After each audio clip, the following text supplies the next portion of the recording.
Thank you. Good evening. I'm now calling the Tuesday, April 18th, 2023 regular meeting of the Los Altos Hills County Fire District Board of Commissioners to order. The time is 7:01 p.m. Please note we're conducting a hybrid meeting, which allows staff and members of the public to attend this meeting via virtual teleconference. The hybrid meeting will be video recorded and posted on the district's website. Because we are video conferencing, we will follow a strict protocol for the benefit of the recording. I will indicate when commissioners, staff, presenters, and the public will provide comments. If you have called into the meeting and are not using a webcam, please state your name prior to providing your comment for the benefit of the recording. Please practice considerate video conferencing etiquette by muting your line when you are not speaking and limiting distractive behavior on camera. District Clerk Vargas, please conduct the roll call. Okay, thank you. I want to make sure first, if everybody that is joining us via teleconference, are you able to hear me okay? Yes, we can. Great, perfect. Thank you. All right. So commissioners, I will be conducting all roll calls this evening in the same order. Please remember the order so that you are prepared to provide your comment or vote. President Spreen. Here. Vice President Sherlock. Here. Commissioner Basigi. Here. Commissioner McDonald. Here. Commissioner Tonka.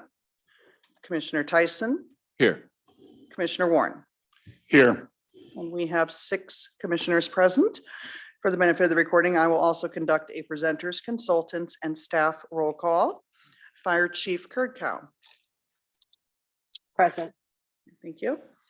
Strategic Planning Consultant Scott, with no microphone, but she is here. Santa Clara County Fire Safe Council Hazardous Fuel Reduction Project Manager Armstrong. I'm here. Thank you. Community Education and Risk Reduction Manager Gluhan. Present. Emergency Services Manager Beebe. Present. Programs Planning and Grants Manager Rendler. Present. Technical Analyst / Project Manager Cronin. Present. And Budget Manager Morreale. Present. General Manager Logan. Present. Deputy County Counsel Forbath. Present. Thank you. And presenters, consultants, and staff are accounted for. Thank you, District Clerk Vargas. We will now move on to item 2, the Commission President remarks. I really have very little to say. That we have some good reports tonight, and I think this should be a fairly direct meeting. So we will keep everyone's evening short. And by the way, I also want to thank the towns both for allowing us to use this room again, and town staff who is currently right now helping us with video. We know you're back there and we really appreciate it. With that, let's move on to item 3, public comment. Persons wishing to address the commission on any subject not on the agenda may do so now. Please note, however, the commission is not able to undertake extended discussion or action tonight on items not on the agenda. Items may be referred to staff for appropriate action, which may include placement on the next available agenda. District policy is to limit public testimony to 3 minutes per speaker unless the number of speakers requires the commission president to impose shorter time limits. I doubt that will be the case this evening. Do we have any public comments on items not on the agenda? I am not seeing any public comment. Thank you. In that case, we'll move on to item 4, agenda amendments and changes. You'll notice we've split this out from the consent calendar. We always sort of did it in one. This kind of makes it a little cleaner just to keep the discussion a little simpler. Are there any comments from staff on item? Any amendments or changes to the agenda tonight? Seeing none. Any commissioners like to make changes to the order of the agenda? Oh, Jim? Just need to abstain from item number, item A, 5A, because I wasn't here last time. Okay, we will get to item 5, but that will mean no change to the agenda. Great, thank you. Let's see. I don't need to take a motion to keep. I'm just skip it right there. Yeah, so this is a new policy that we've broken it Exactly. out. So you can just note that there are no changes or amendments by the commission and move on to the consent calendar. Exactly. Okay, the consent calendar, item 5. Are there any comments from staff on these items, A through D? I think they're pretty direct, pretty straightforward this month. And we have one comment. Any comments from the questions from the commission on these items? Any questions about them? Seeing none. And we've heard one comment already that we will have one abstention coming up on this. I will now entertain a motion. Will the commissioner making the motion to pass the consent calendar and the commissioner seconding that motion, please state their names for the benefit of the recording. Warren moves. Sherlock seconds. Thank you both. The item is open for discussion. Is there any discussion with the commission on these items? We have one abstention on item A. Any other discussion? I have to abstain from A as well, but I can do it when we vote. Great, thank you. Okay, let's see. Any public comment on these items? I think we see. Maybe not. Great. Okay, in that case, let's move to the vote. District Clerk Vargas, please conduct the roll call. Okay. President Spreen, Yes. Vice President Sherlock, Yes, with the exception of A, which I abstain from. abstain on 5A. Thank you. Commissioner Basiji, Yes, with the exception of A. abstain on 5A. Okay. Commissioner McDonald, Yes. Commissioner, no, not gonna say here. Commissioner Tyson, Yes. Commissioner Warren. Yes. And the motion passes 6-0 with 1 absent, 2 abstaining on item 5A only. Great, thank you. Now moving on to item 6, the fire chief report. Let's see, this is the monthly report from March 2023. That's item A. And item B is the update for Palo Alto Station 8. Fire Chief Kirchhoff, please provide these reports. Good evening, President Spreen, commissioners. I want to first start off by saying that thank goodness the rain, I think, for the most part is gone. We don't have any wind in the forecast, and or at least that we know of in the near future. And the reason why I say that is because if you look at the commissioners meeting, and again, as you scroll down, you'll see that there were 24 additional weather-related incidents for the month just for the Los Altos Hills County Fire District for Santa Clara County Fire's response service area. I think that day in particular, we had almost 400 calls, which is almost unheard of for us. So we definitely went into what's called where we just triaged the calls and then got to them as we could.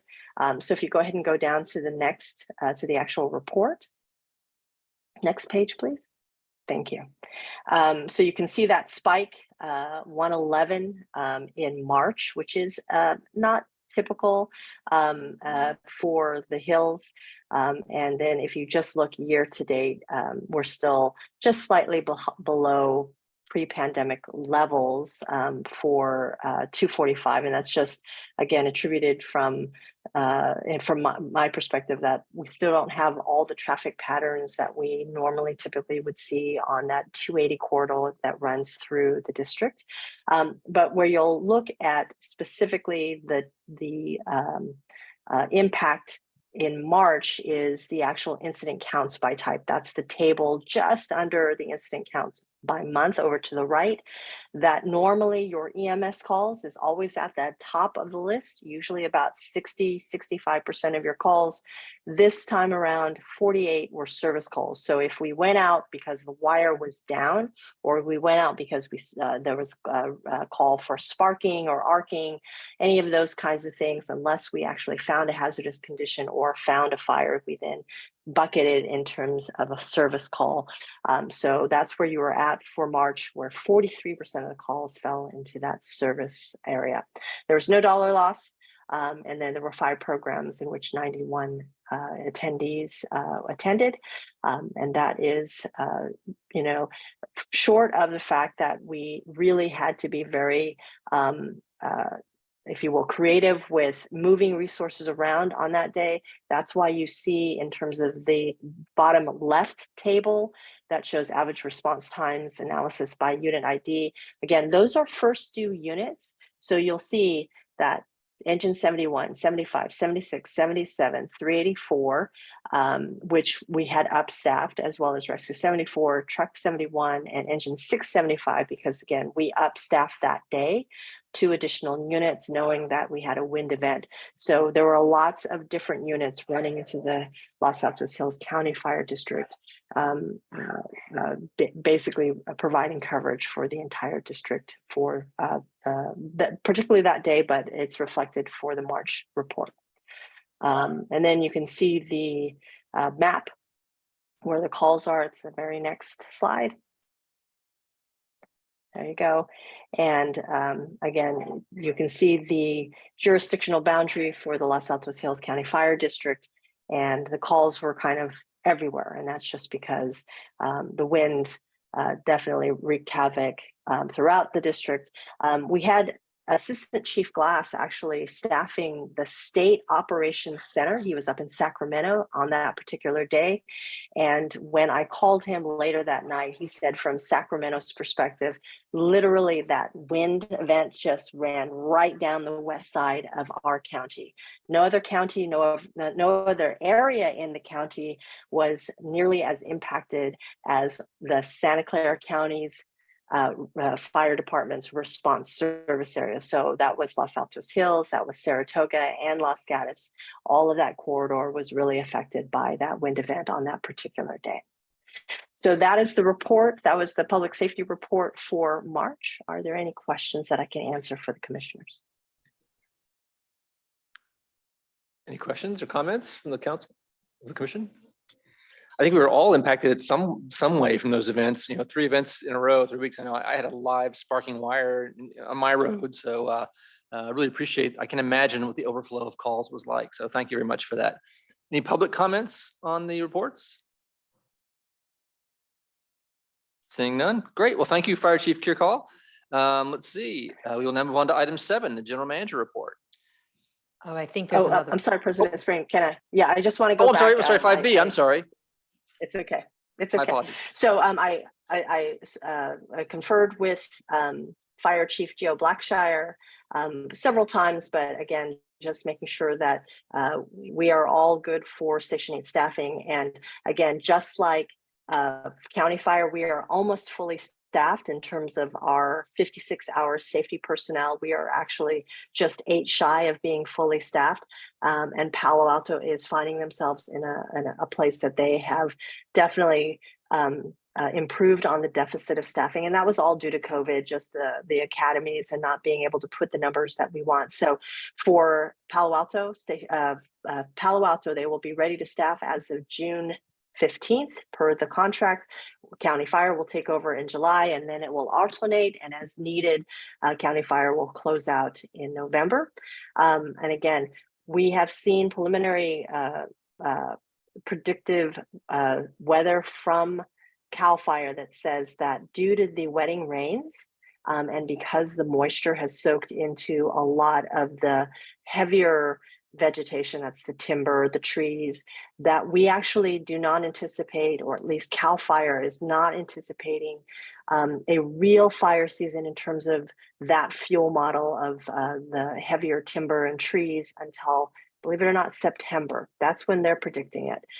So if there is going to be a fire season that replicates anything like we've seen in 2020, we really didn't see anything substantial in 2021, but previous years, we don't actually think that it's going to happen until September, if it does happen at all. What we will see, because of the amount of grass throughout the entire Bay Area, as well as Northern California, and I would probably venture to say the state, is we're going to be probably chasing grass fires most of the summer.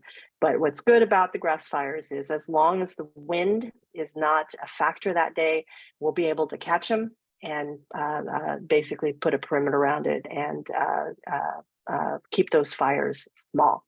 So I shared that bit of news with Chief Blackshire, and again, fire chiefs in the county meet every month, and we're going to continue to push out information from the predictive fire season intel that comes from CAL FIRE, and be ready to staff Station 8.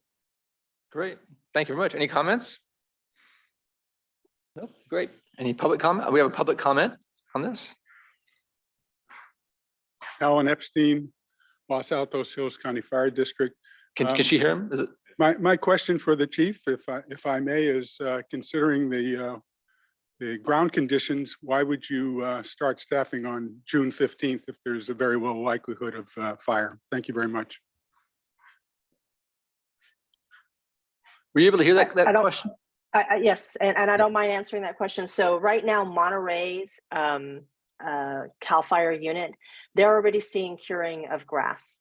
So although we don't necessarily anticipate the ground itself in terms of the depth of the ground to dry out, the grass will dry out really quickly.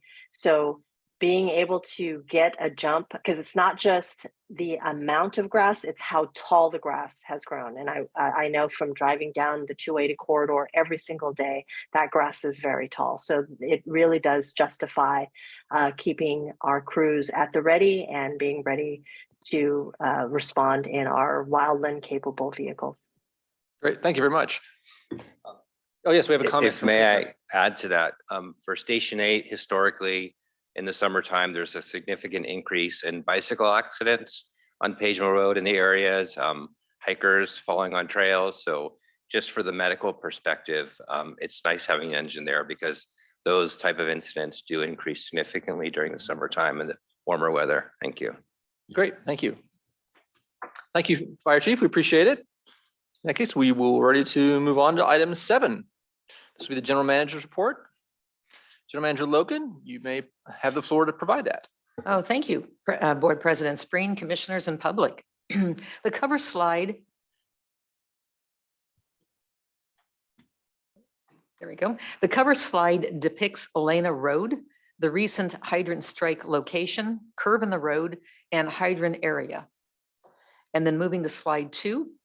This is a reference page for the LAHCFD meeting and appointment of a new TAC member, and TAC stands for Technical Advisory Committee member, Mr. Jim Bell.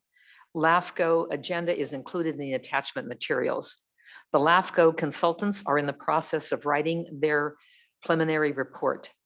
And then along with that report, there is a county comprehensive fire study that's being concurrently conducted. District staff provided information to the county consultants as noted on the slide. The last item on that slide, the San Antonio Hills Homeowners Association annual meeting is tomorrow, and Captain Denise Gluen will be presenting on behalf of the district along with Chief Gerkow presenting for the fire department. Moving to slide 3, staff in collaboration with the fire department selected a Ford truck for the functions noted on the slide. And then slide 4 are the 3 Ford trucks spec'd. One is the F-250 diesel with heavy towing capacity. A F-250 gas model was evaluated, and then the F-150 hybrid. The hybrid has limited towing of the cargo emergency trailers, which are not in very good shape for transport.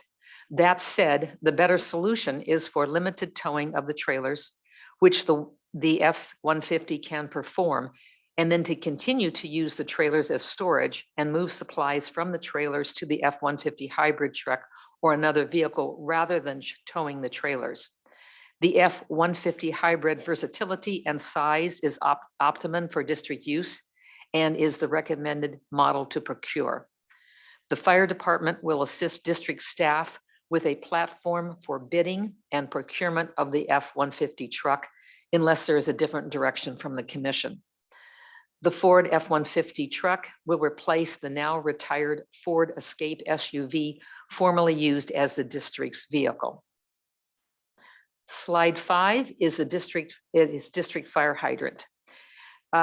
Percival Hills Water District is designing a water main replacement and requests the district standard for hydrant fire flow. The district fire flow standard now is 1,250 gallons per minute GPM. After consultation with the fire department and fire prevention division and consulting engineers, the following is the district standard that is recommended. The Los Altos Hills, and this is the standard. The Los Altos Hills Fire District aims for a range of fire flow within the distribution system between 1,000 GPMs and 1,500 GPMs with 20 PSI, pounds square inch. The Los Altos Hills County Fire District includes the water purveyor, Santa Clara County Fire Protection District Fire Department, and engineering consultants to coordinate fire flow determinations. The district standard that I just read complies with the California Fire Code Appendix B fire flow requirement for buildings. Requirements for buildings are the source that Santa Clara County Fire Department is and the water district should be using for development of fire flow requirements. This range of 1,000 to 1,500 GPM will be a better alignment with the current Fire Code Appendix B and cover all structures up to 13,400 square feet, which covers the majority of structures in the district. For structures above this square footage, they would need to reference Appendix B. For those homes unable to meet the Appendix B, the Fire Prevention Division would work with the property owner and water district on the alternate means and methods process to address the water supply deficiency. And then moving to slide 6. I have a question. Sure. Are there any fire hydrants within our purview that does not meet this requirement, the flow requirement that you just mentioned? Well, some of it I would have to defer probably to our engineering consultant who's not here or to Prisma Hills, but it depends on the time of day and the kind of various drain on the fire flow that is happening at the time. But generally, when we build for 1,250 PSI or gallons per minute. And then this would be the standard, that range. When you get into South County, which is not a south part of the district, which is not in Prisma Hills, you do have hydrants there that are under 1,000 gallons per minute. Are they being replaced or any plans for replacement? Well, those are handled by Cal Water. Okay, thank you. So Cal Water goes to the PUC commission, and we've had reports from Cal Water on what they're doing to bring up the fire flow in those particular hydrants that have been identified. But generally, it's replacement of a water main, and it's quite a hefty construction. But the district doesn't really. We would support what Cal Water would be doing, but we don't, provide that source of funding for that. Thank you. Sure, sure. From our water expert commissioners? No longer water. Okay, okay. Moving on to slide 6, more hydrants. April 12th, 2023, there was a vehicle strike to the hydrant on Elena Road, and consulting engineer site visit report stated that the hydrant and check valve are in good condition and can be reused. The breakaway spool and the bollard will need to be replaced. So we're in the process of working through that. Then bollard installations are in consultation with the fire department, fire protection division, consulting engineers, and Prisma Hills Water District on Altamont Road at Black Mountain Road, and on Elena Road and at Seton. And staff, so that's quickly going through the slides. Staff will proceed as the report on these items indicate, unless there's further direction from the commissioners, and be happy now to take any questions. I have a question on this. I don't know if we received more information on this. I know we didn't have much at the time. Do we know the vehicle, the driver, and so forth of this strike, or was it a hit and run? Do you know? I don't know that, but Okay. project I can manager- answer some of that Great. question. There was a vehicle that was on scene that struck the bollard and the hydrant. There is a sheriff's office report that was taken. It is not available yet because the traffic sergeant's on vacation. We have that number and the request is in for it. It is the driver's name and vehicle description is in there. I do not know if they had insurance at this time, but we will pursue that. All right. I would think destroying a bollard and knocking off a hydrant would pretty much They didn't drive away. make a car undrivable. But okay, great, thank you. I have a question. Yes. Also, are there bigger bollards? It sounds like this has happened a couple times recently, like the kinds that usually keep bikes, bike lanes free from cars, that kind. They're pretty hefty and these look kind of lightweight. Is there a reason we don't go bigger? Yeah, I'm glad you asked that, because now I'm really kind of obsessing on bollards. Every place I go, I look at the size and the height and the material that makes the bollard. But all of that would be out of advice from the fire prevention division. So I would ask them, along with consulting engineers, to help us with that. If we start seeing that the bollards aren't strong enough, We've seen it twice, haven't we? And they need yeah, to go but deeper. I'd like to have, we've got some fire, Saying deeper some too. fire experts here Some experts can who can talk tell us about the bollard bollards, advice. because I was enlightened by what I know now about bollards helping prevent injuries, even though they are sheared. Yeah, if you think about the hydrant itself, it's designed to shear off when a vehicle hits it. We're willing to sacrifice a fire hydrant for someone's physical safety. Right. Likewise, a bollard is designed to kind of protect the truck that's not doing too well and just kind of bumps into it. But a vehicle that, I don't have the details on this accident yet, but when I do get that, and looking at what the evidence that's there, it looks like they're going at a pretty good rate of speed. And unlike a bollard that might be protecting life in a bike lane, where I want that pretty significant, the bollard here is kind of sacrificial. I do want it to yield at a certain point. And in this case, it yielded, the hydrant yielded. I mean, that vehicle struck that thing hard. And again, I don't think I want to sacrifice, I'd rather sacrifice the bollard and the hydrant for the person's life. So it's planned that way. It's supposed to be collapsible just like cars They're are. engineered to a certain Yeah, level, okay. yes. Good info, thanks. But the consulting engineer that went out to the site did a lot of photographs, and I tried to put as many of those on the manager's report as I Right. could. And you'll notice there's a curve, so you get an apex there where the car is going around, and then the ground is very soft. And so you get mud involved in it also, which hopefully, helped slow down the vehicle. But we're just speculating now because the sheriff's report's not available to us. Great, thank you. Yep, glad to give you more information once the story starts to unfold. Jay, one further question regarding the truck. Two questions. What does limited towing mean? What is the definition of that? The second part is the maintenance of the truck. I assume County Fire will be under contract to take care of the maintenance of the truck. Well, let me start with that one. No, we would be taking care of the maintenance of the truck ourselves. Okay. And that would be through a warranty, and Ryan Cronin can talk about that. He's been working on the procurement. But on the limited towing, it has to do with the F-150 will, because I confirmed this with Ryan and also with Chief Glass, the 150 will tow the trailers, but we wouldn't want to do it all the time. Now, if you want to do it all the time, then you move up to the F-250, and then you get into the diesel. Then you get into the diesel starts to get stale and starts gumming up unless it's driven a lot. So that wasn't meeting our needs there. Plus there's the size of the vehicle. And now we're towing trailers that, from my perspective, are old, beyond their lifetime, probably shouldn't be on the road to start with. So then we started looking for, well, how else can we harvest those supplies out of the trailer and transport them instead of hitching up the ball, hitch, and then off we go down the road with this old kind of dilapidated trailer. So that's my expertise. And then I'll turn it over to Ryan Cronin. That's what limited towing means. Yeah. If you like, the F-250 is a 3/4 ton and the F-150 is a 1/2 ton. So just in its design, it has less towing. The hybrid can tow up to 13,100 pounds. These trailers are spec'd at max of 10,000. So that it can do that. Compare that though to the F-250 at 20,000 pounds. It's a light duty truck. Okay. Makes sense. And the maintenance? It has a drivetrain warranty. Now I have to go by memory, I'm sorry, but it is at least 3 years, 60,000. The diesel does have a longer drivetrain warranty. And the hybrid, it's got a mixed drivetrain, so it could be more complex.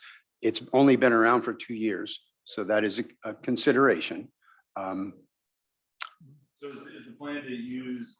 So is the plan to use, just regular commercial dealership service when it needs annual maintenance and inspections? Yes. I would yes, recommend yes, that. Okay. Yes. Yes, definitely. Any other discussion, comments?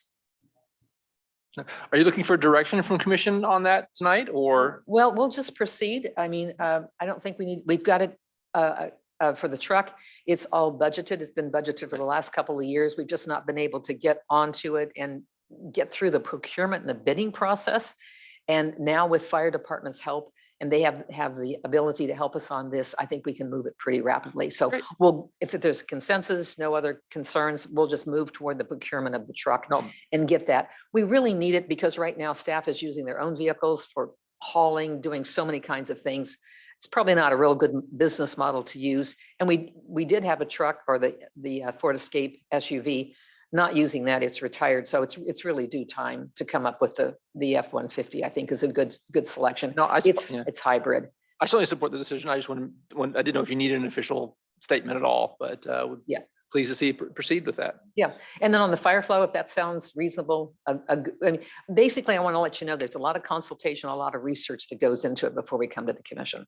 So if all of those look like they're on the right flight path, then that's the direction in which we'll go. My only concern on the fire flow things is, does that give the water companies, when you say from 1,000 to 1,500, do they look at 1,000? And do they go for minimal, or does the range come into the natural engineering of their systems, because their systems have obviously high pressure and low pressure areas?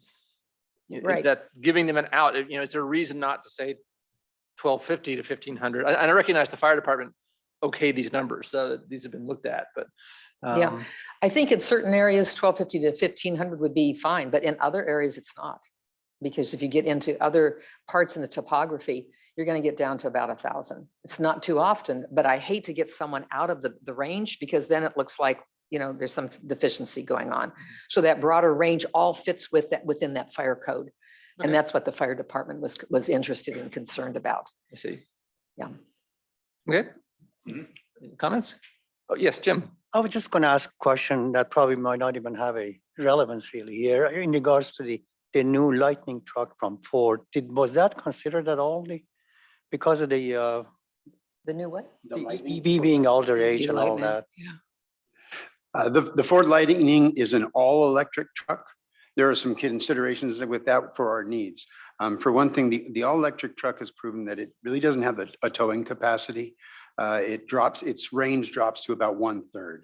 The other consideration was during a time of bad weather, power outages, things like that, the hybrid regenerates itself. It's not a plug-in, where the Lightning is purely a plug-in. So if there's no power available, we'd end up running a diesel generator to power it up. So it didn't meet our needs, but we did consider it. Great. Good comments. Right. Any public comments on the general manager report? Seeing none. Great. Thank you, General Manager Logan. Appreciate it. Okay. We will move on to item 8. Let's see. This is to approve the Second Amendment to the on-call agreement for repair and replacement services for damaged hydrants and appurtenances with C2R Engineering Incorporated. General Manager Logan, can you present this item? Yes, thank you. I think I probably laid a pretty good groundwork to then recommend this item. Thank you, President Spreen. As noted in the prior report and photos, hydrant repairs are becoming more frequent. The Second Amendment to the C2R on-call hydrant repair agreement is recommended to be extended to May 1st of 2024 and add the amount not to exceed $100,000 for the 12-month period, which starts April 31st of 23 through May 1st of 24. To date, all expenses for hydrant repair have been collected from the responsible parties that caused the damage. And based upon that, based upon many things, I recommend approval of item 8. And I always hesitate to make that statement because the time will come when someone doesn't have insurance or someone doesn't drop their license plate when they hit the hydrant or the car just drives off. But so far, we have been able to collect 100% of the damages, be it $8,000 to $10,000 to the one damage that was over $100,000 for a hydrant strike. So even though we're putting forth the money for the on-call repair, hopefully it generates payment back to the district funding. Right. Great, thank you. Are there any clarifying questions from the commission on that? That's pretty straightforward. I would like to say too that I think we've come up with a really good model of repairing and replacing hydrants with the on-call service and C2R. It used to be sometimes a month or two before we could get the hydrant back up and running again, but this usually happens within a couple of days, and we get really good intel, good photographs, good response from the sheriff's office, fire department, everyone, Prisma Hills Water District. And so I think it's working very nice. We've got 552 hydrants to keep track of and to keep repaired and in good shape for our firefighters to use when they need them. Unfortunately, we've had a lot of good experience this year doing that, and it seems to have worked, from my point of view, worked very well and very efficiently. So Okay, thank you. great. In that case, I will entertain a motion. Will the commissioner making the motion and the commissioner seconding the motion please state their names for the recording? Ed Basiji for move. Warren seconds. Warren seconds. Great. Thank you very much. Is there any discussion in the commission on this item? Not expecting any public comment on this. I see one. Yes, thank you. I just have one question. The actual document didn't show up till this morning, so I didn't have an opportunity to scan it completely. But I think it's showing that the unit cost is going to be the same as it was for the last couple of years. So I just wanted to see if if my understanding is correct. Thank you so much. Yeah, I can respond to that. Great. Yes, I was very pleased because C2R agreed to extend the term and accept the compensation amount for the 12 months and also to keep the same rate sheet costs as they established with us at the beginning of the service. So that rate sheet is now going into the third year without Excellent. any rate sheet increase. Yes. Great. Thank you. Any other public comments or questions? Seeing none, we will move to a vote. District Clerk Vargas, please conduct a roll call. President Spreen, Yes. Vice President Sherlock, Yes. Commissioner Basiji, Yes. Commissioner McDonald, Yes. Commissioner Tyson, Yes. Commissioner Warren. Yes. And the motion passes 6-0 with 1 absent. Great. Thank you very much. We'll now move on to item 9A, the Emergency Services Manager projects. Emergency Services Manager Beebe and Community Education and Risk Reduction Manager Gluen, please provide these reports. Thank you very much. Good evening, everyone. We're going to talk a little bit about what we've been busy doing this last month. I think. Come on, you could do it. Wow. Hold on a second. Or maybe you don't. There we go. Sorry for that. Tonight, I wanted to kind of talk to you guys about emergency preparedness and sort of the partner collaborations that I've been honored to be a part of. I've worked really hard this last year on a national level, actually, to work with some of the CERT people. I was featured on a FEMA presentation. Sorry, gonna toot my own horn on that one. So I've been working, as you all know, for Santa Clara County Emergency Managers Group. I'm on a couple of boards, and I was asked to be participating in the National CERT Conference that's coming here in June in Burlingame. So I was asked to chair the volunteer staff committee. So that is 20 to 30 volunteers per day. I've reached out to all the CERT people in our area. It's been a lot of planning, but I'm happy to be a part of it. We are through that also providing some scholarships to some of our CERTs in our CERT group to go do some pre-conference classes. We have Dave Stewart taking the CERT program manager class, so you can learn about running CERT programs. So really kind of trying to integrate them in this kind of national level. So I just kind of wanted to draw your attention to that. It's been a very good experience. I've got to really meet a lot of the CERT leadership around the Bay Area, not only here, but Cal OES and also the National CERT Association. So also want to talk about my collaboration on a regional level. Santa Clara County Fire has asked me to help with some of their CERT academies, teaching the medical ops part. It's something obviously I enjoy from my past history, so happy to do that. I also have been helping out Mountain View CERT with their academy. The cool thing about those kind of collaborations is that when they do trainings, they're inviting our CERTs when normally they wouldn't invite other CERT groups. So like for example, Mountain View has asked if we are interested in doing any kind of multi-training with them. Obviously they're close to us too. And we've talked about even having a temporary EOC over in their operations. So it's really good to be able to combine our resources. So I'm able to go and do that. I'm gonna go to one other slide here. I was asked by the town to come to the leadership conference. They had the Los Altos Hills annual leadership conference for their youth commission. And they wanted me to talk about Teen CERT and how that's an example of, emergency preparedness and leadership in the community. I had a really great time. Senator Becker came and I was able to talk with him a little bit. Vice Mayor Mock was there and did an excellent presentation.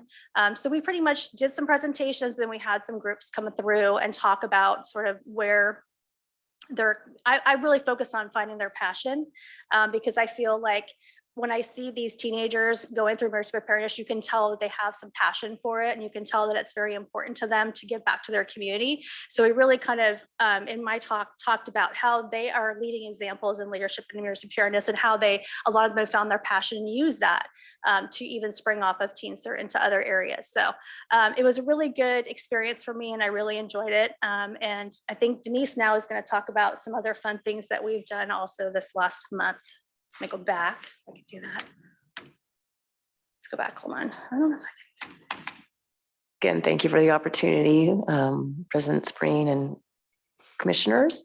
So Victoria and I went and attended the HIZ class it was a pre-conference class at the WE conference in Reno. This was a 5-day conference. The first 2 days again was the HIZ. So she and I both will be certified through the NFPA to do HIZ inspections. One of the reasons we decided to do that is to help supplement the upcoming HIZ rebate and additional HIZs in case bandwidth or need happens, so that we're all on the same page and we're doing a real consistent delivery of that service.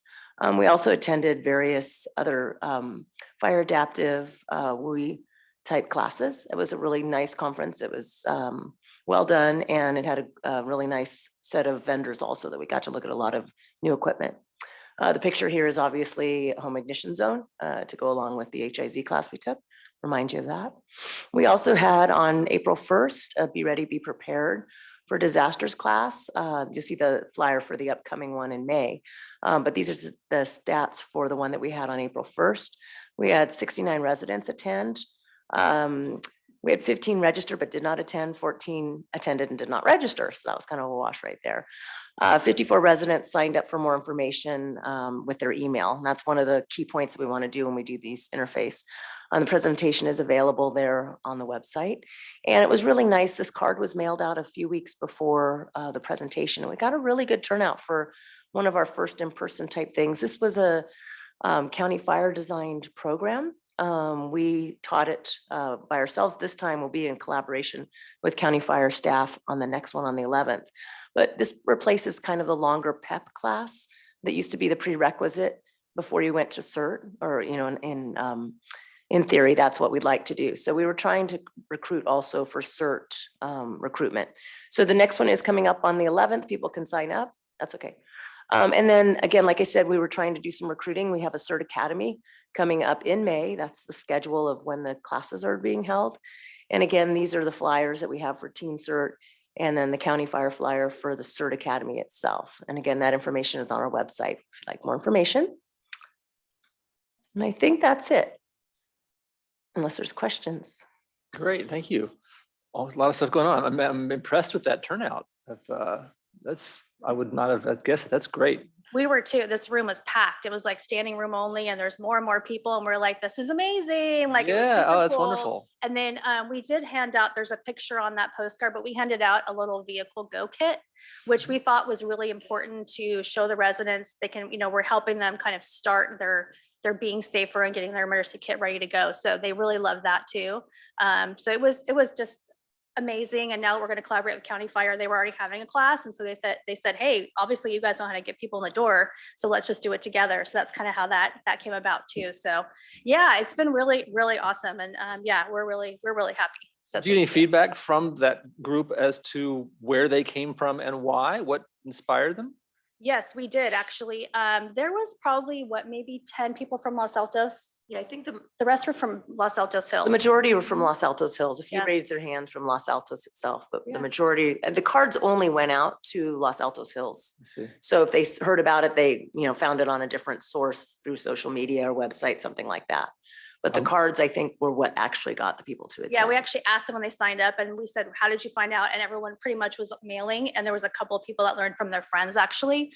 So yeah, they just really wanted, I think the weather has concerned people, and we gave them a very good overall view of how to prepare for that, and then lots of other hazards as well. So I think that's directly correlated to the weather. So we thought we strike while the iron's hot. So- Yeah, and not just CERT, we talked a lot of interest on Firewise also, developing Firewise neighborhoods and things. So that was the other part that we were really kind of focusing on. Oh, that's great. Well, I'm glad to see that appetite for those classes. That's wonderful. Any comments? Any questions? Great. Any public comments on that presentation? Seeing none, great.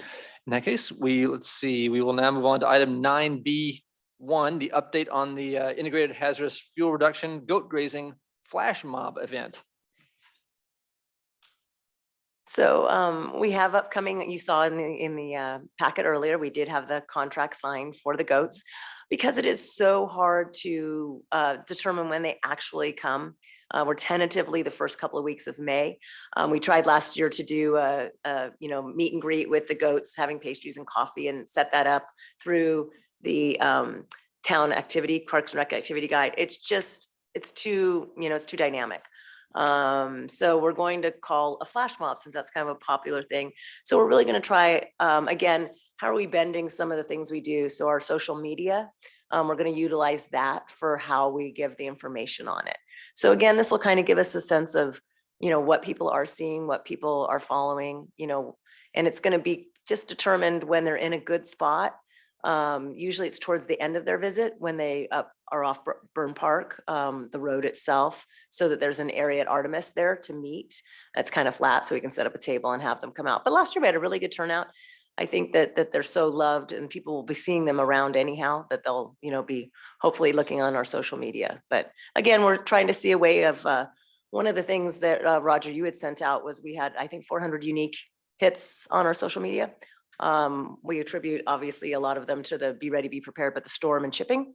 But we want to see if we can keep getting those types of unique hits from various sources. So this is another way to do that. So we'll see. Yep. Great. Thank you. Thank you. Any questions, comments? Any public questions or comments? Seeing none. Great. Thank you. Now item 9B2, the update on the defensible space brush chipping and debris removal. Thank you very much, commissioners. Mhm. Typically we hear about the brush chipping twice a year in our February and August time, but as Chief Gerdkow had mentioned with county fires experience with the recent storms, that incredible uptick in activity, I really wanted to share with you a special report on what's going on with chipping. Now, first, the chipping program is really a district premier program. It's gone from a grassroots kind of, well, is this thing going to work? Should we try it out? And it has evolved and developed into a very mature product. It has had exceptional success. We now have multiple vendors that provide service. There's a very orchestrated bidding process. And with that, we've been able to lower the total cost per yard with this program. So it's really matured. And this is all taken, I can't take any credit for this. It started and developed long before I got here. But I'm impressed by it. When this storm hit in the bad weather, I expected we'd really have a problem with that. But it's just the opposite. It has proven to be very, very scalable. It responded well. Yes, the chipping extended a little bit longer, but with our yes, we can attitude of, okay, we'll get out there and do it. We were able to satisfy everybody. I think I want to thank our citizens. They're pretty understanding. This was an exceptional thing, and it's going to take us a week longer, but we'll get to you. And they were patient for that. March was a banner month, and that was when we had all the bad weather. We had 91 registrants. We average around 30. So this is threefold, right? They chipped up over 9,997. That's kind of accurate, specific at least, cubic yards of material. That's 109 cubic yards per person or per household. That's a lot. But wait, there's more. April is here, and what we're finding is that it took a little while to get everything to the curb. And so we're seeing a huge influx now. Now, if you look at my chart there's April's incomplete. So look at the red stacks, and you'll see that, wow, quite a surge up there in March. So that's the volume. Look at the green line, that's the volume per household or per pickup. And so, yeah, it really took off in March. The blue line is the registrants. And we see that April is the highest we've ever had, 140 signed up. We're well into the process this month of chipping, and we've only been able to get to 35% of the people so far as of this morning. So it will be extended another week. And again, I hope people can be patient. But how big is this going to go? You know, so I just really felt compelled to bring you this special report. I have to thank Irene Armstrong and Nestor Valle. They're the ones that manage this thing daily. And because the process works so well, because it is proven like kind of the ICS system, it's proven to be scalable. It can go up, it can go down. And that yes, we can attitude, it's a huge success. So I didn't want it to wait till the end of the half. So.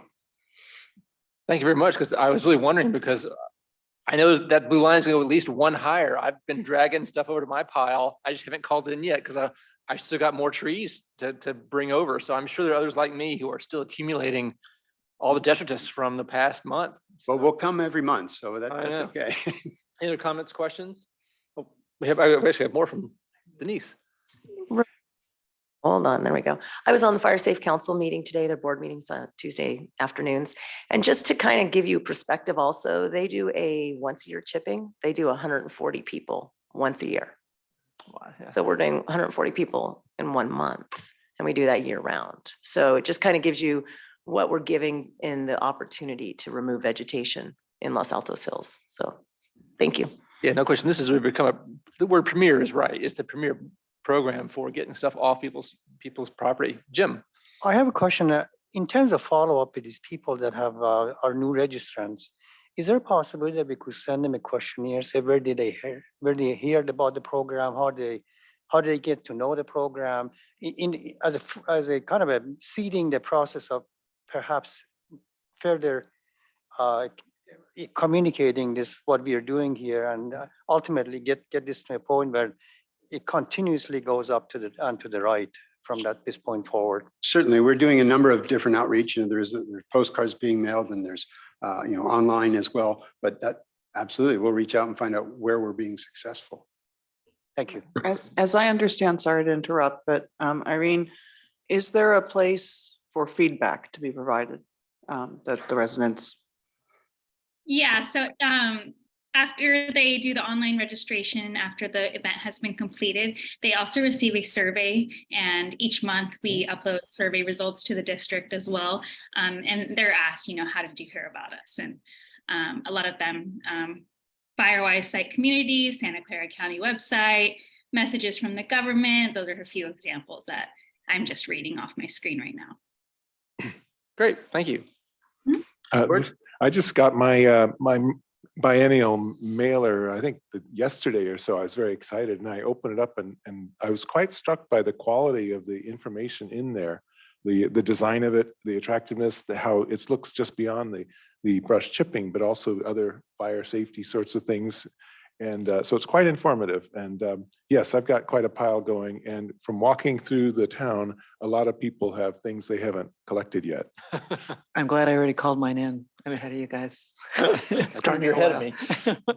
Great, thank you very much. Appreciate both of you. May I ask if Ms. Armstrong has anything else she would like to add? Thank you for asking, but you covered it well. Thank you. Thank you all. Thank you. Appreciate it.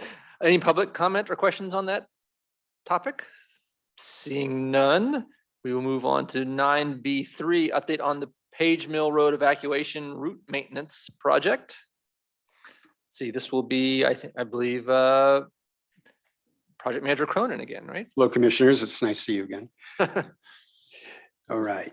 Just an update on how we're doing with the Page Mill maintenance. So if you recall, we had done Page Mill a few years back, and so this is a maintenance program project. It is limited to the scope within the district this time. We're breaking up Page Mill into different phases as we get our partners to, as they go through their process, to be able to do their areas. We identified the target parcels along the route. Originally, we had about 18 that we thought were concerning. After an actual physical inspection, we think there's about 14 of them. One of them is completely beyond our scope, and so we're working with referring to prevention for an abandoned house. We've got our right of entry requests have been mailed. We've gotten 15 of them back. We did a field survey on last Friday. We met 5 more people that committed to doing so, and another 3. I'm not sure where they come from. We have a total of 23 so far. And so we're hitting 50% of the target parcels so far. There will be more to that because we still have a way to go before we start the project itself. The scope of work is completed. We conducted the door knockings last Friday. More outreach as we do in contractor walkarounds. So we'll be meeting more residents then and have more opportunities for right of entry. And then when we're actually doing the project, we get a lot of residents that come out and want to know what's going on. They hadn't seen their mail and weren't home when we knocked. So we can accommodate them and take their right of entry right at that time and can usually incorporate the work there. So what's upcoming? We got to file our CEQA compliance reports. We have some partners, the town of Los Altos Hills, as well as county streets and airports. We need to get permits from them. Fortunately, it's not very extended with the other agencies we need to work with. For instance, Caltrans is not on this list. The RFP is going to go out by the end of this week. We'll solicit contractor bids. Contractors will be giving a tour or doing a tour next week to see the scope of the project. We should receive and evaluate the bids and award the contract. And then finally, we'll start publishing it out and get the project on the ground. Great, thank you. Any questions or clarifying comments or Jim? I just wanted to mention that my wife and I drove the whole length of the Page Mill Road last Sunday from top to the bottom. And I was so impressed with how airy and sparse the trees look. The branch of trees were not intertwined and so forth.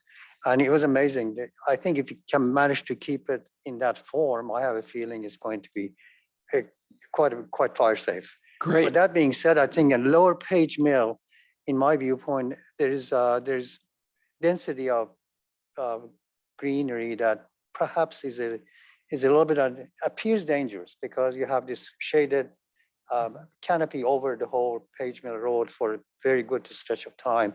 I'm wondering if we're doing anything to kind of, and it seems like most of it is in public space. So are we doing anything in the Lower Page Mill area, say between Lupin Road and 280, that whole area? It seems to be very dense. Yes, that area is in our project. So we're working on that. The scope of the project is, we can only go from the center line so far, and then we start running into private property, and that's where these ROEs come in. Additionally, we can only go up 14.5 feet. So we can't clear too much. And if there's trees involved and power lines and things like that, that's outside our scope as well. But having gone through that area, as you said, it seems to me the trees most of them are pretty clear. We've identified some that we are going to thin up.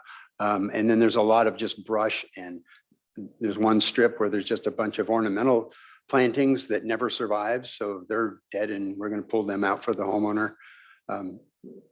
So I think we have a pretty good plan, and when it's done, I think you'll be pleased. Sounds good. Thank you. Any questions? Yeah, one more tangential.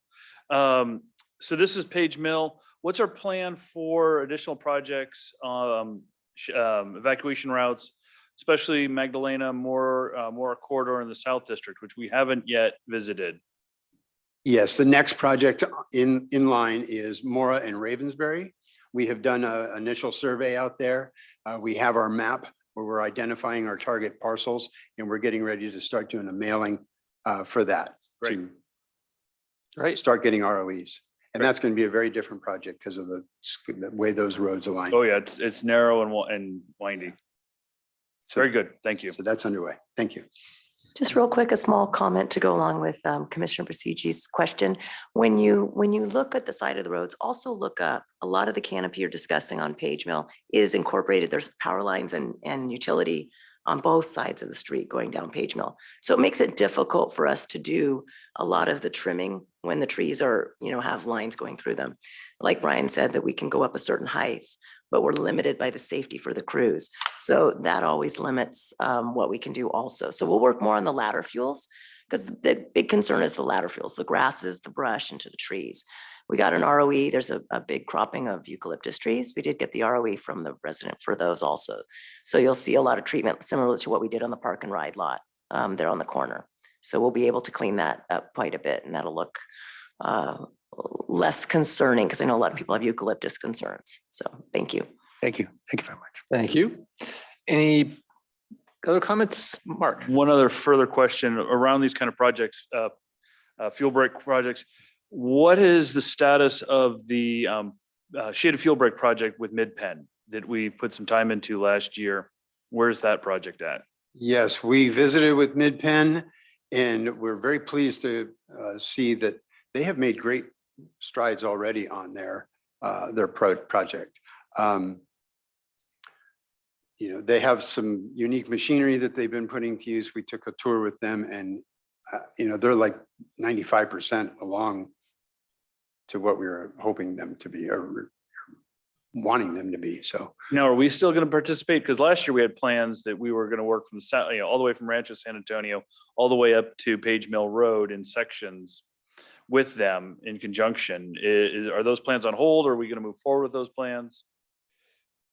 I'll have to get back to you on a definitive answer. For Okay, that. thank So, you. But we are in communication with them. So Yeah, I can fill in some of that information also.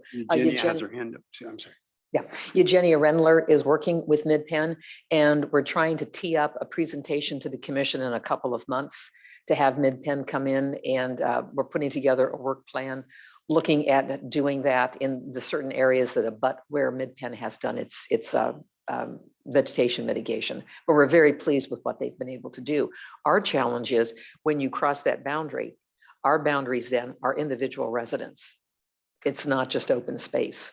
And so we have to have a plan as to how to do that, and then also involve CEQA and those regulations in that plan. So we're putting our work plan together as to how to approach each one of those, and that's where DUDEC will be helping us. And maybe when Eugenia speaks, she'll be able to mention that too. I have a follow-up question. Since you mentioned Mid-Penn as a partner, do we have any partnership with PG&E in areas of like we just discussed?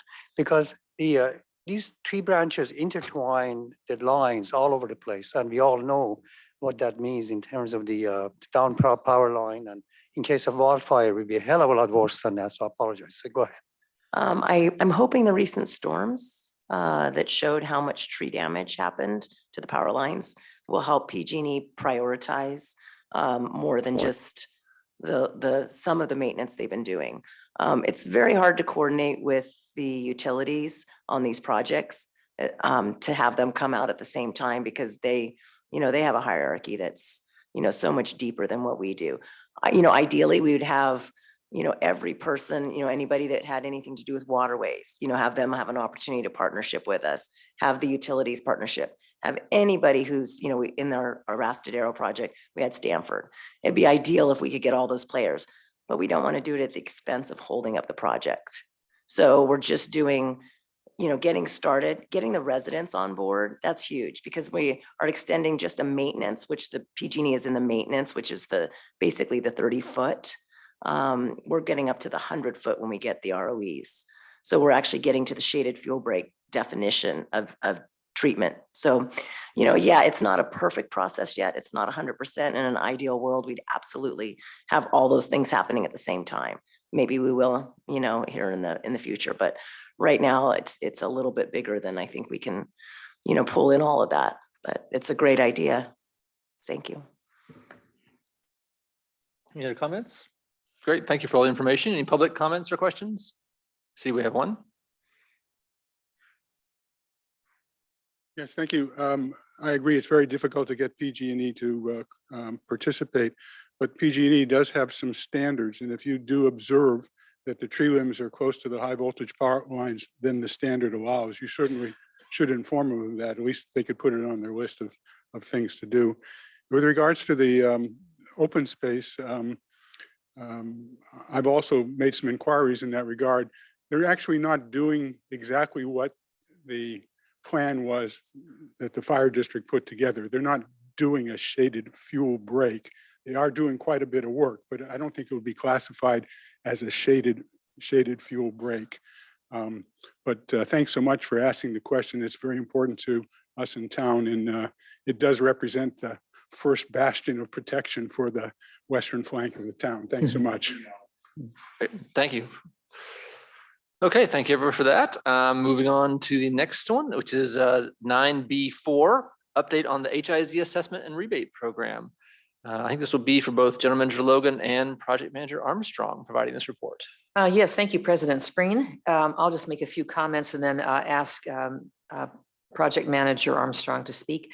The HIZ district team and the Fire Safe Council team continues to plan and coordinate all the details to roll out the HIZ assessment and rebate program. The first area for the program rollout will be the San Antonio Hills community. Flyers and information will be provided at the annual San Antonio Hills Homeowners Association meeting tomorrow. Fire Safe Council HR Hazard Fuel Reduction Manager Armstrong can comment, may have some comments to add. But what you see up there is the flyer on the right, and then the points that we're making to the Homeowners Association. So Project Manager Armstrong, any suggestions, comments you want to add? Thanks, Jay. I was like, really looking forward to the program. Recently, our staff has gone through the NFPA training at the WUI conference as well. So we're all up to training. We're ready and staffed for HIC assessments, and the program is really user-friendly, and I'm really excited for it. So if you have any questions, I'm available to answer them too. And I might just give kudos to Irene because she's been programming the Fireside tool. Do you want to talk about that a little bit as to what the resident will see and how we're using advanced technology to help the process with them? Yeah, absolutely. The reporting process is great. It's an iPad interface that I use while reporting in the field, and then it generates a report that a homeowner can use. What I really like about it is the correction checklist that a homeowner can use. It will have a list of findings that I have found in the field, or an assessor has found in the field, and it will exactly tell you, why I found it, some options for mitigation, and then it will also provide a link, a button where you can upload a photo of the correction. So that's probably my favorite part of it. Great, thank you. Any questions or comments from the commission?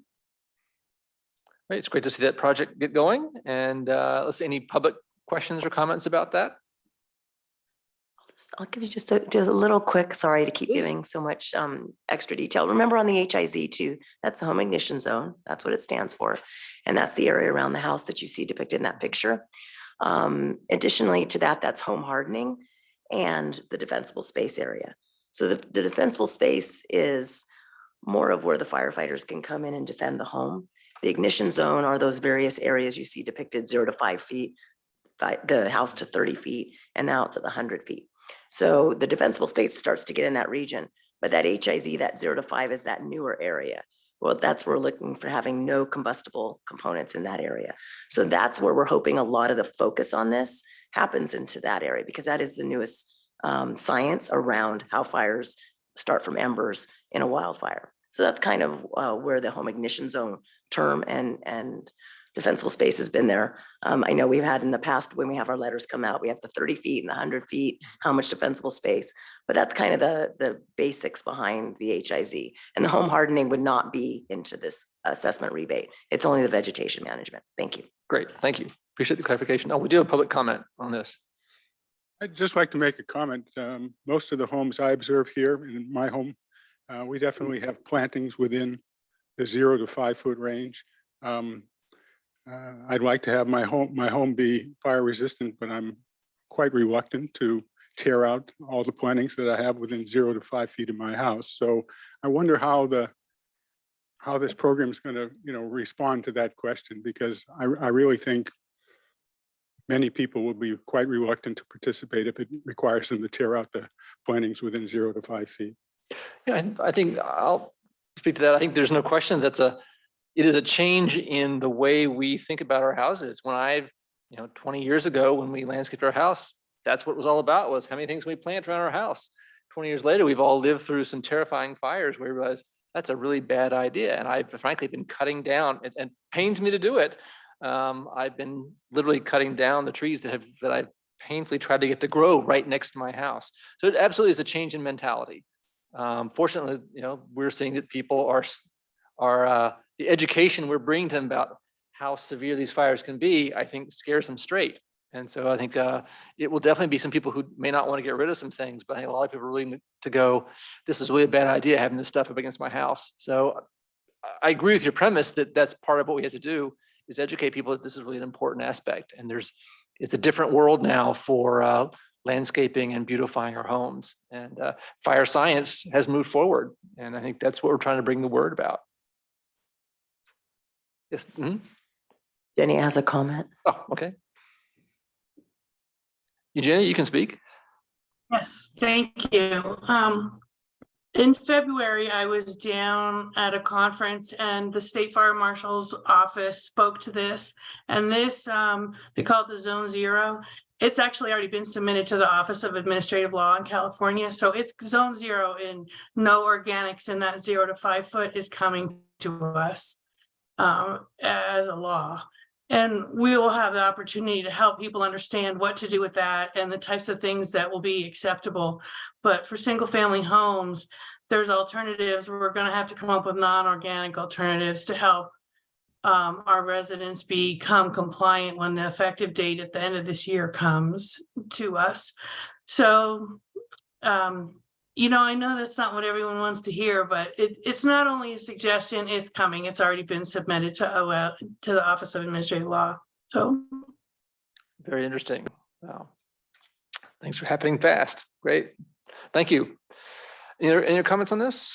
If not, we will move on to item 9C, the CWPP and Annex 4 reports. In fact, this will be more from Programs Planning and Grants Manager Rendler. Please provide the report. thank you. Good evening, everyone. There was the advisory team workshop. Here we go.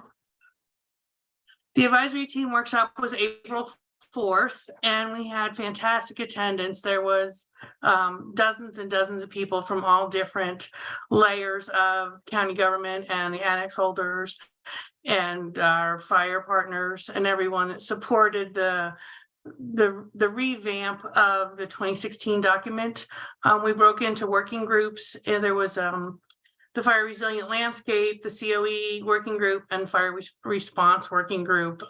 So we'll be expecting all the information from those working groups submitted to SWCA, which is the consultant, and that draft, that countywide overarching document draft, will be back to the management team in May. So that's coming. So that's on the countywide side. I know that sometimes when we talk about this, there's a little confusion with the layers. The countywide side is the overarching document that Fire Safe Council is leading the update on with their grants. And then on our side, the Annex 4, that's just our update. And we completed a field visit with DUDEC. They had some questions and wanted to see some of the areas of concern. So they were here in March, right after all of our beautiful, amazing down trees and rain, and it was just 3 days later. So that was really perfect for them to see all that. They are producing our draft. I've been working with them to give them more map layers, integrate the concerns, bring forth the things from our March 23rd meeting, which we'll see on the next slide. And our draft will be coming as soon as we get the opportunity to integrate the new countywide overarching draft from May. So we want to make sure that we get a chance to look at that May draft before we bring ours forward for vetting. One thing of note that was really interesting on this advisory team meeting, so now we're back to the countywide process. There were people there from the county planning department, and one of the things that Stu shared with us is that Santa Clara County is also putting together a safety element and its multi-jurisdictional hazard mitigation plan update. And she had been informed by FEMA that, to their knowledge, the representative that she works with, this is the first time a county has put together all 3 updates simultaneously together to coordinate with each other. So that was really exciting news, that the multiple layers from the generalized to the more specific are all going to be synchronized in 2023. So it's important stuff, and we're in a great place. So next slide, please, Corey.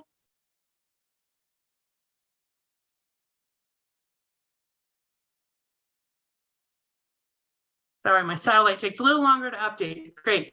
Here's our March 23rd meeting. We had very engaged participants. You can see here that we have big poster size maps up on the wall, and our projects for the coming year. Our work plan was depicted in those maps. People had lots of questions. We had great support from our partners, Fire Safe Council, County Fire, and the town. And we talked about the types of things that are coming, and we gathered input for what should be put into these 2 annexes. We decided to hold the joint meeting because the land is the same for these 3 different entities that all have various levels of jurisdiction. So it makes sense to coordinate our meetings, our outreach, and what's in our annexes. So, and lastly, we recorded each part of the presentation, and they'll be broken into smaller vignettes and shared with our partners, and be able to be shared with residents later if they have questions and didn't make the meeting. Okay, that's the end of this report. Great, thank you. Any comments, questions? Seeing none from the commission, any public questions or comments? Seeing none. In that case, we will move on to item 10, approving the filing of a notice of intent with the Cal OES FEMA for the DR 4683 Hazard Mitigation Grant Program for the I-280 grant project. This is also from Programs Planning and Grants Manager Rendler. If you could please provide the report for this. Okay, here we are. Sorry, this one's going to be a little jargon heavy. So what has happened, as you know, our I-280 program report or project grant application was waitlisted.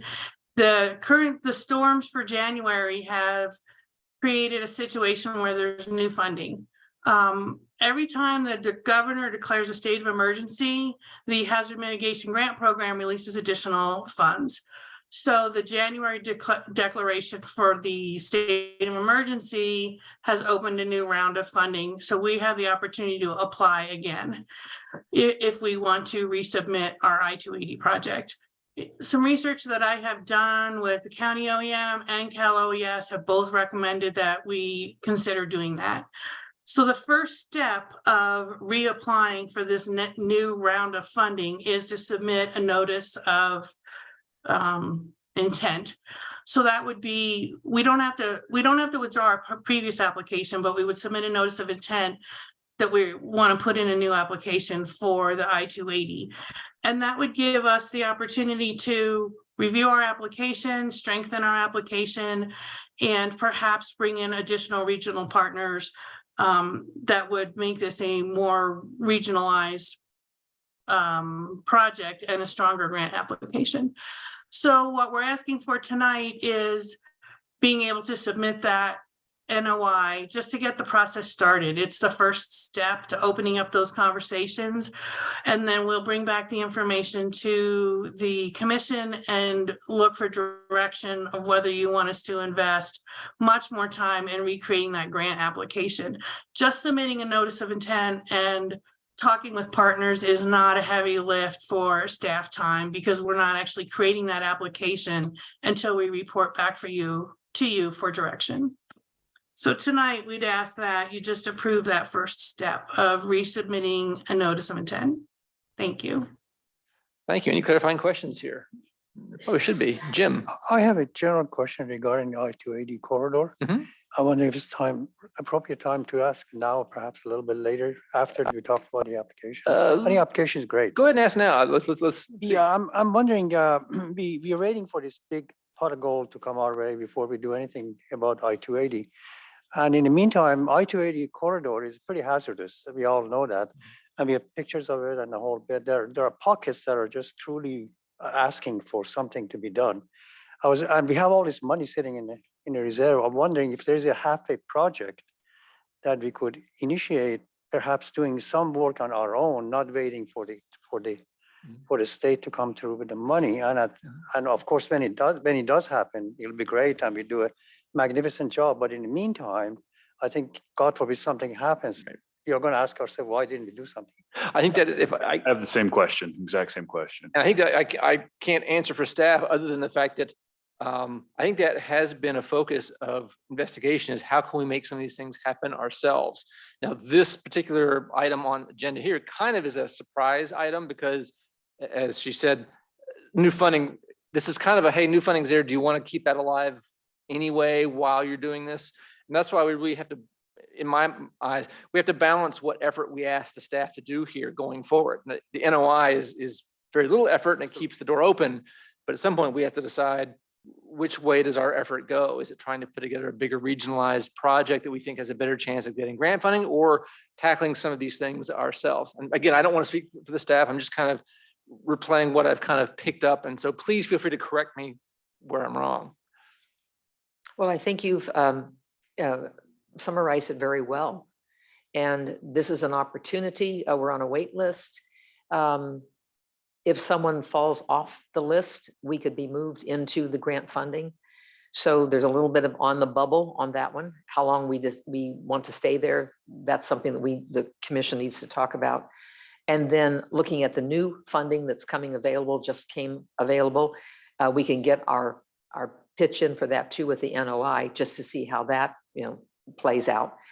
But then if those two fold, or if you decide it's just too laborious, takes too much staff time, and there's not the benefit of or the reward at the end, then we just say, okay, we're out of the grant business for Cal OES FEMA on those grants, and then we start looking at doing probably partial work, but it wouldn't be the whole thing. It wouldn't be the grand scheme in any way that the grant was put together with. That grant was really all encompassing. It was both sides of the freeway and the center, and it was working with Caltrans. It was, a very, very ambitious scheme to do. And also what you're doing is you're looking at your taxpayers' money. You're leveraging the dollar that the taxpayer puts in and multiplying it by grants coming back. I think is just from my perspective of policy, that's always a very good posture to take. Regardless of what's in the treasury, is maximizing that, because that money once spent is gone. And so, at least you've made that good faith, due diligent effort at every step of the way. Staff has put in hundreds of hours of time at this point in time, and we can repurpose those hours very quickly with the NOI and then, perhaps move to the next step. I don't know. But that's kind of how I would summarize it. And let me throw it to Eugenia, because she really is the expert in this also. And before we throw it to her, it seems like we're also still waiting for a little information. Again, there is, we are on a wait list. It's not clear. You can decide for yourself what that means from a statistical point of view. It's not zero. Do we, so we can't fully write that off yet. This new project, we don't really know, and Eugenia is sort of gathering information on how likely would that be, or how much likelier would that be. So there's still kind of an information gathering to decide which of these routes, pardon the pun, is best for us as an organization. So I think there's going to be information in the next couple of months that helps decide what is the right way to make progress. Because ultimately we want to get things done. It's not just about making a grant happen. It's about getting 280 hazard mitigated. So again, this is in some way the NOI is really to help us keep us information about that as much as anything else at this point. But I think that this is going to change, as we get more information and find out how the waitlisted stuff works out. How viable is this? What are the possibilities of things we can do? And again, it's going to take staff time to classify that for us so that we can make, I keep looking this way, so that we can make a decision as a commission what's right for our residents. So it is in our control. We should feel empowered to pick a direction on this and not necessarily wait for it to be told what staff says. We want to help staff, because I think they're in as much of a quandary as we are. As they don't want to be spending time on all three of these things. We were going to have to help them decide which way to go. So this is a big fork in the road for us. And it's a shame it's in some ways became more complicated with more funds available at the same time. I think, I'm fully supportive of the NOI, but I do think we need to get to a point where we make a decision.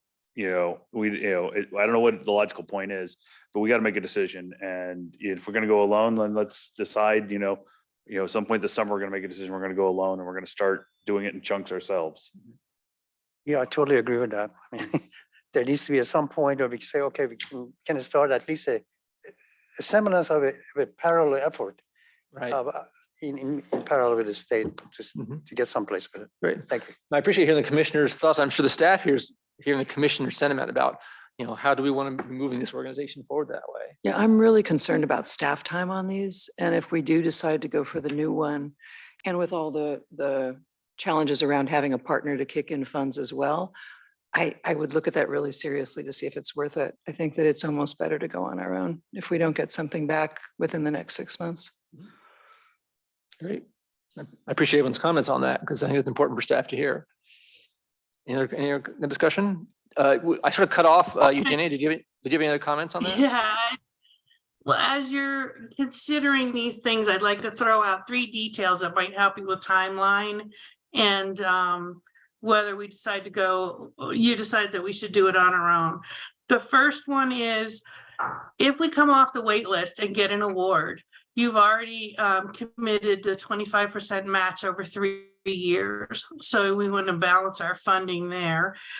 This project was written, we could phase it. So it's possible that we could, you could direct staff to present the phases to you, and then you could choose something while this is cycling through the wait list. And then finally, the funding for this year is due to be announced, the awards in October and November. So that may help you with your timeline decision of how long you want to wait to hear on the grants. The one that's in right now that's on the wait list, there won't be any news until October or November. And I reach out to our Cal OES grant specialist representative at least once a month to check in, keep us on the forefront, and find out if there's anything new. And he just got back to me the end of last week. And there isn't any, as of last week, there isn't any new news. Great. Thank you. Great information. Thank you. I see a public comment. If it might be of any assistance during this last windstorm between Magdalena going south, a number of lanes were closed because trees fell over that were adjacent to the road. So if that information is useful in upgrading the application or improving our standing, please pass that along. Great, thank you. Appreciate the comment. So again, I'm glad everyone's got sort of on the same page here in terms of, there's a certain amount of limbo zone, and there's this, unfortunately, we're in a limbo from the last grant to October, November, but if we want to move forward and see what phases could be taken on our own, that would be something to ask for. I'd like to see a presentation on the phases. Okay. I'm seeing at least see another nodding head. Nodding. Yes. Okay, I see a bunch of nodding. So there we go. Lots of nodding. So thank you, Eugenia, for that offer. I think that would be a good way for us to go and see if we can find out more and give some more direction that way. Thank you. Excellent. Any other comments on that? A quick question. Please. Would this be a resubmittal of the same grant request? No, Would it have to be a completely, it would be a new, Oh. and I believe, don't let me misspeak. It would be a new submittal, but there would have to be more work to be done to apply it to the new grant requirements. And we would probably be trying to bring other parties in to make it more reading what seems to help get things through the pipeline, bring other partners on, and that brings its own risks to it.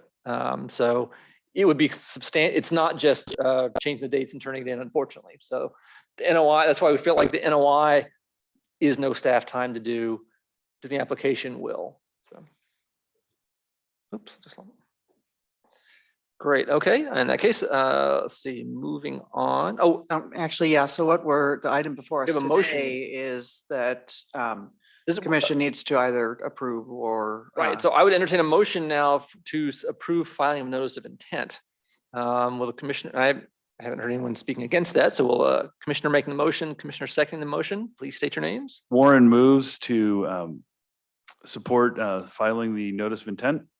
Sherlock seconds. Thank you. Any discussion? None. Any public comment on that? In that case, District Clerk Vargas, please conduct a roll call. President Spreen, Yes. Vice President Sherlock, Yes. Commissioner Basiji. Commissioner McDonald, Yes. Commissioner Tyson, Yes. Commissioner Warren, Yes. and the motion passes 6-0 with 1 absent. Thank you very much. We will move on to item 11, financial and district clerk reports. Let's see, this will be Budget Manager Morale and Financial Consultant Vargas presenting a report for us with item 11, 11A. Update on Hello. the. Oh, Go ahead. yes, thank you. Well, hello, President Spreen and members of the commission. It's a pleasure to present again this evening on the matter of the final draft of the fiscal year 23-24 budget. Tonight, I'll provide a brief update of what's happened regarding the budget since the last time we met. And my focus tonight will be on communications that the district has had with the county. For the benefit of the audience, I will also present a high-level summary of the makeup of the district's budget as well. And next slide, Corey.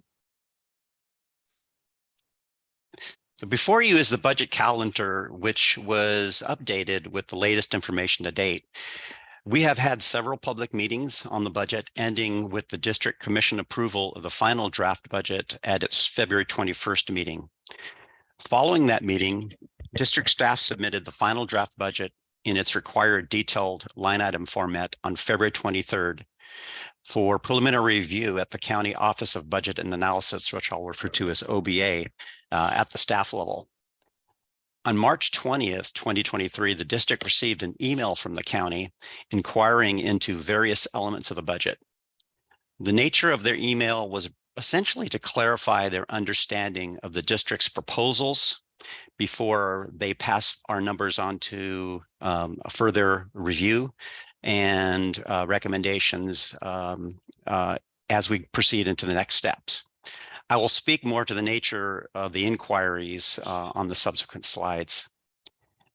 As we look ahead in the calendar, we will round out the calendar with the County Board of Supervisors budget workshops, which will take place in May. And they will also have hearings in June. And that will ultimately end with the county adopted budget that will ultimately be adopted by this commission at its June meeting. And next slide, please.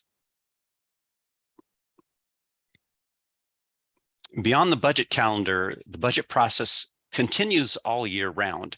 It really is a continual process that never ends when you're involved with budgeting. It starts with policy guidance. It starts with visionary meetings. It starts with strategy, fiscal analysis, a lot of coordination with staff and partners, looking at the numbers quite in depth, a compilation of all the numbers, public discussion, refinement, review, and ultimately constant monitoring during the year. We looked very carefully at the March 20th queries that the county OBA provided the district. And we also spoke with them via a phone call this past week.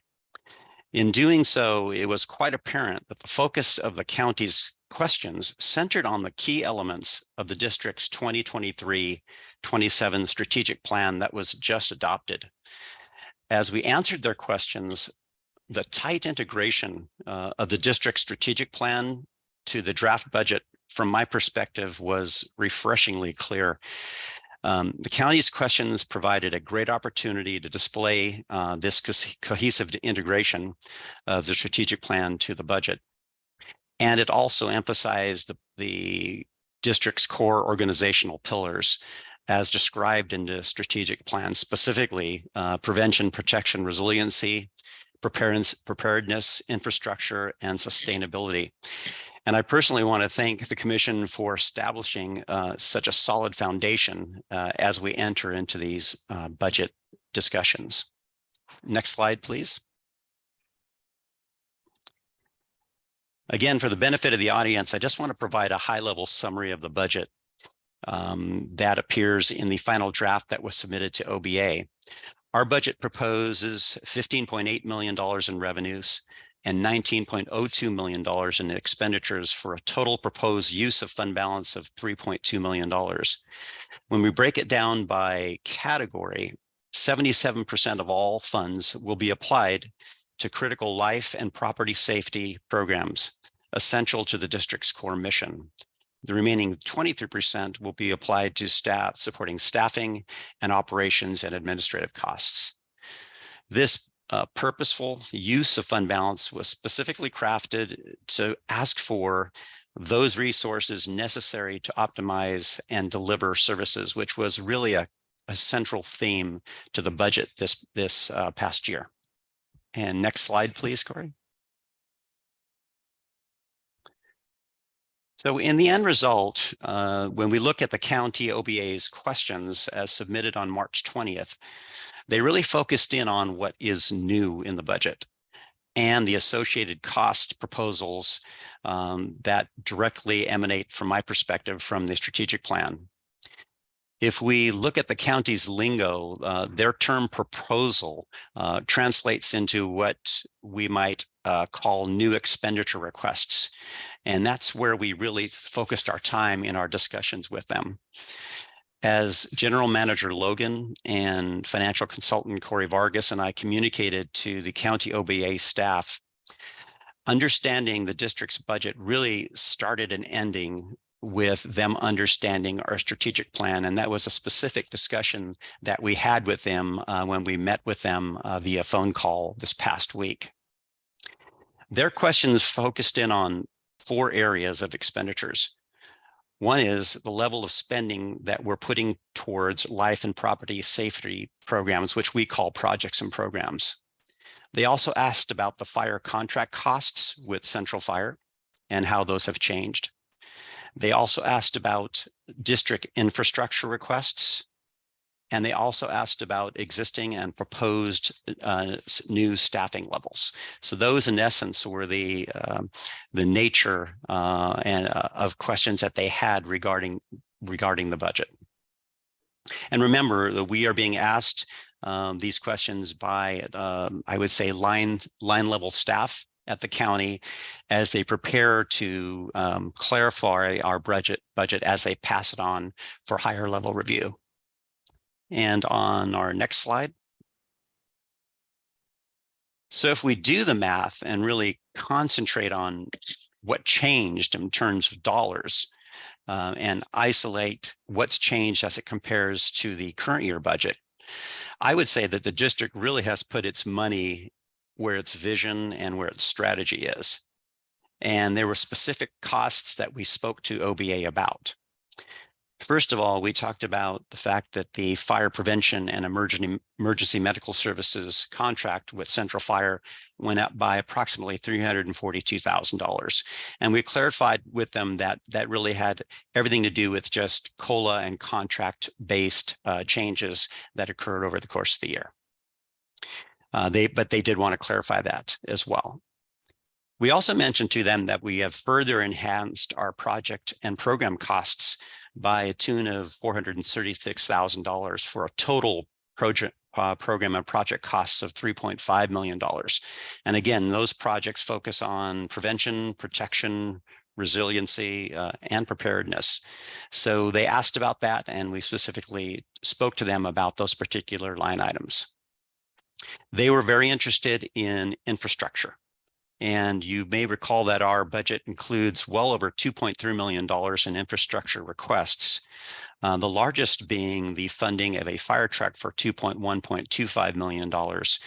They asked us to confirm that we had those discussions also with Central Fire, and Central Fire support that purchase, and we clarified that with the county as well. We spoke about the Ford utility truck, which was a topic on tonight's agenda as well as the purchase of a cargo van, and those were costs of about $225,000.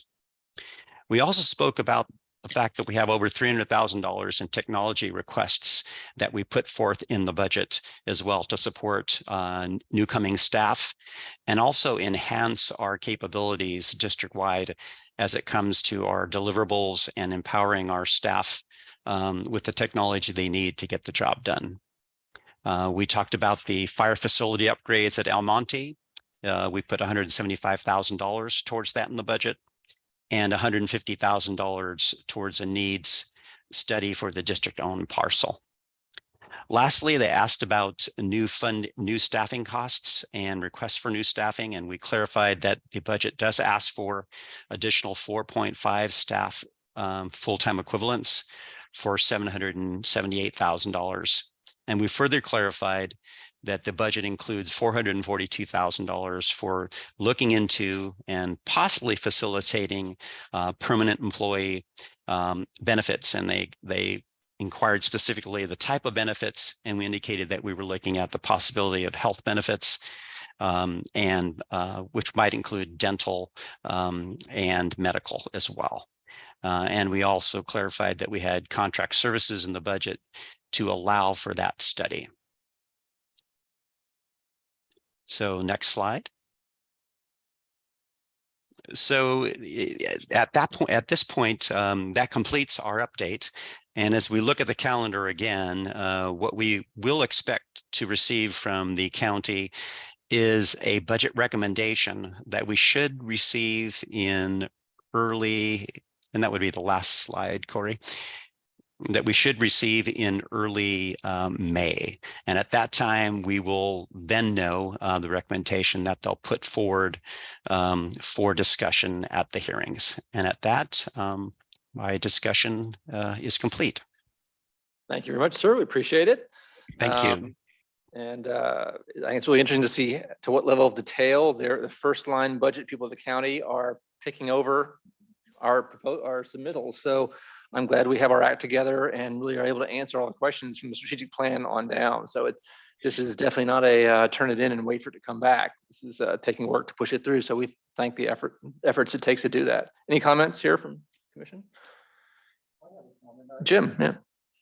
I'm very pleased to see the line item for evaluating benefits and organization retention and recruitment of $441,900. I think it's about high time that we did that.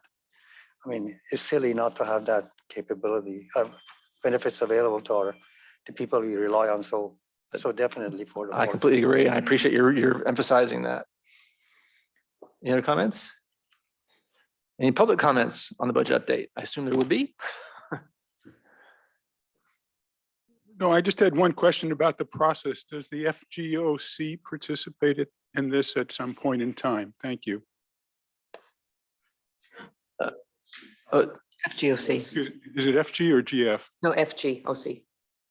Does the That's Finance, Government and Operations Committee, composed of It's a county level subcommittee. Do you know the answer? My answer is I think not until it goes to the workshops and goes to the supervisors themselves. I think maybe county council can speak to that. I'm trying to recall last year if the hearings were done under FGOC or if that was a separate committee review. But I do think that there is some committee reviews. County Council, Aaron Forthbat, can you speak to that?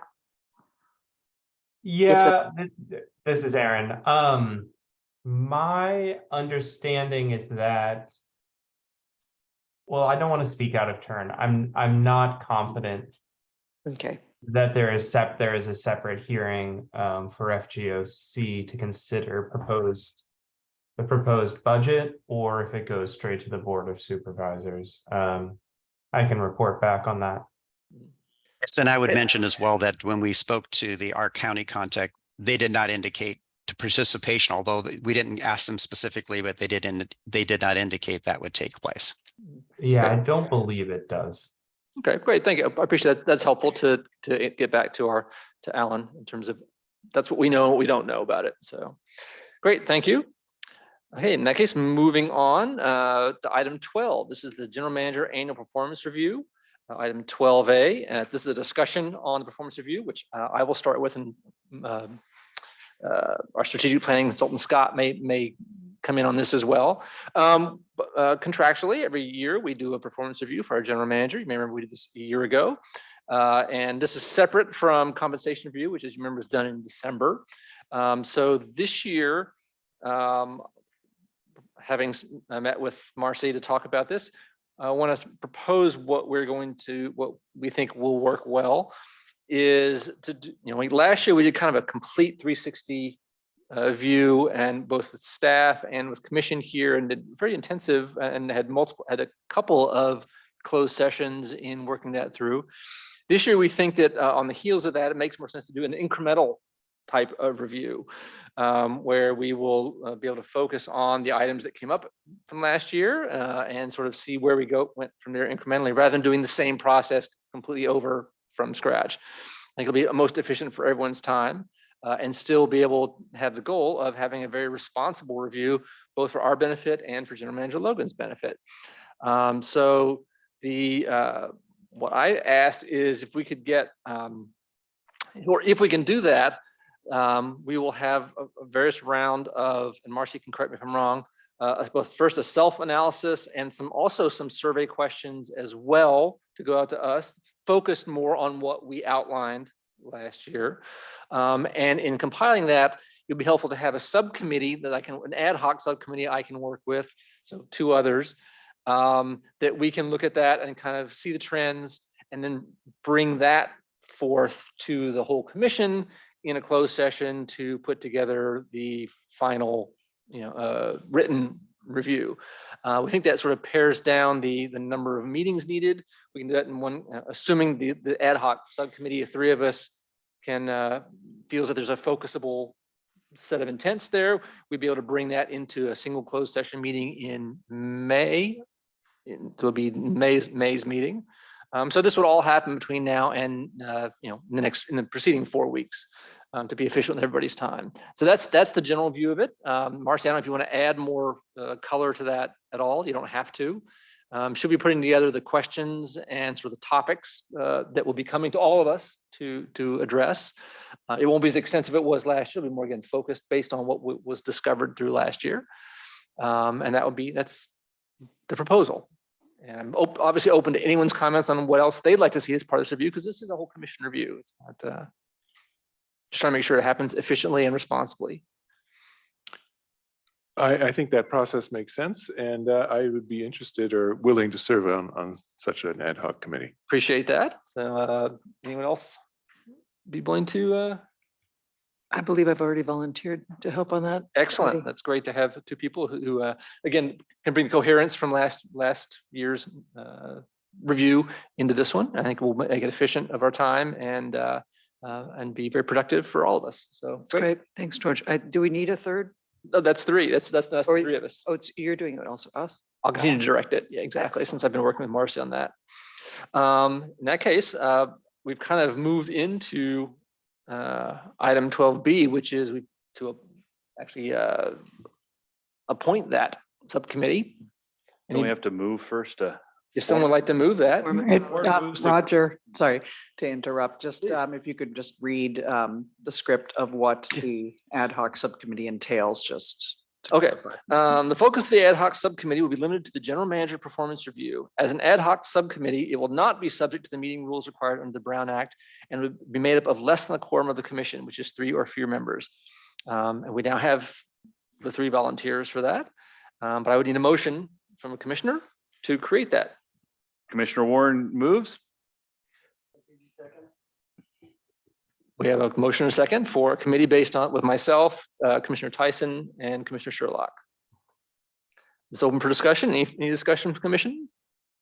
Didn't expect that. Any public comment on this? Didn't think so. Great, thank you. District Clerk Vargas, please conduct the roll call. Thank you for reading that. Thank you for reminding me. Yeah, no problem. President Spreen? Yes. Vice President Sherlock? Yes. Commissioner Basiji? Yes. Commissioner McDonald? Yes. Commissioner Tyson? Yes. Commissioner Warren? Yes. Great, thank you very much. Oh. Sorry, let's read that. Roger. Sorry, I hadn't scrolled down to that line. I'm sorry. So the commission has approved the creation of the ad hoc general manager performance review commission subcommittee with Commissioners Spreen, Tyson, Sherlock serving at a count of 6-0 with 1 absent. Great. Thank you very much. And thank you for volunteering. And again, we should all expect to see next month. This will be an item on the agenda, both as an open, probably in the main agenda as well as in the closed session. And you'll be receiving communication probably from Marcy on how for your own participation. So thank you everyone for that. Okay, moving on to item 13, the commissioner member reports. This is the opportunity for commissioners to provide reports on any future agenda topics. Are there any comments from commission on future agenda topics that have not been previously discussed? This is always kind of the phantom topic that one of these days we'll actually get something productive out of this one, but we're gonna leave it on here and make sure. Any public comment on that for future agenda items?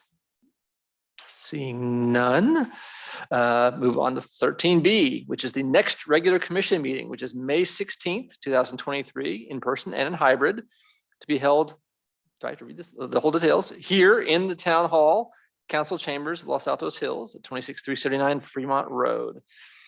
Are there any additional comments from commission?